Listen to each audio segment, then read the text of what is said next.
Hello guys, तो आज हम लोगों को दूसरो दिन मैं और माँ का चारी क्लाइंट जा रहा मैं घूमबा और हाल या नंगा को मैं कटे जा रहा घूमबा।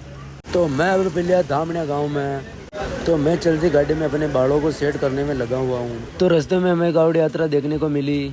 फुल माहौल के साथ कावड़ यात्रा लेके जा रहे थे और फिर हम पहुंचे त्रिवेणी और त्रिवेणी में हमें महादेव जी को मंदिर देखने को मिला। और फिर रास्ते में जोरदार बारिश होने के कारण हम रुक गए। बहुत जोरदार बारिश हो रही थी और फाइनली बारिश रुकने के बाद हम पहुंचे बिलवाड़ा। और फिर ये बासा बारिश को टक्कर देने में लगे हुए हैं और फिर मैं और मेरे चारे क्लाइंट बारिश में भीगते हुए और ज्यादा बारिश के कारण हमारे कपड़े भीग गए। और फिर मैं राजमंद पहुंचकर दोस्तों का कमरा में जान हो गया। और फिर सुबह उठते ही राजमंद के बस स्टैंड पे आ गए और फिर मैं अपने बालों को सेट करने में लगा हुआ हूँ। और फिर हम पहुंचे राजसमंद की झील देखने और फिर हम निकले बगीचे के अंदर और ये चारों मछलियों को देने में व्यस्त है। और फिर पता चला कि ये ले जा रहे हमको कुंभलगढ़। फिर हम कुंभलगढ़ की सीमा में प्रारंभ हो गए और फिर आगे गए तो यहाँ हल्की हल्की बारिश हो रही थी, लेकिन फिर पता चला कि ये बारिश नहीं कोहरा है। तो फाइनली हम कुंभलगढ़ के किले के अंदर पहुंच गए और फिर अंदर गए तो अंदर का माहौल कुछ इस तरह नजर आया। और फिर हमारा एक क्लाइंट यहाँ एक लड़की को देखने में व्यस्त हो गया और फिर हम ऊपर गए तो ऊपर से नीचे की ओर कुछ दिखाई नहीं दे रहा था। और फाइनली हम निकल जाते हैं घर की ओर। और फिर रास्ते में मेरे चारों क्लाइंट सीताफल का आनंद ले रहे थे और फिर रास्ते में कुछ ऐसा हो जाएगा हमने सोचा नहीं था, जिसके कारण आगे का व्लॉग नहीं बन पाएगा। तो फाइनली हमारा व्लॉग खत्म हुआ।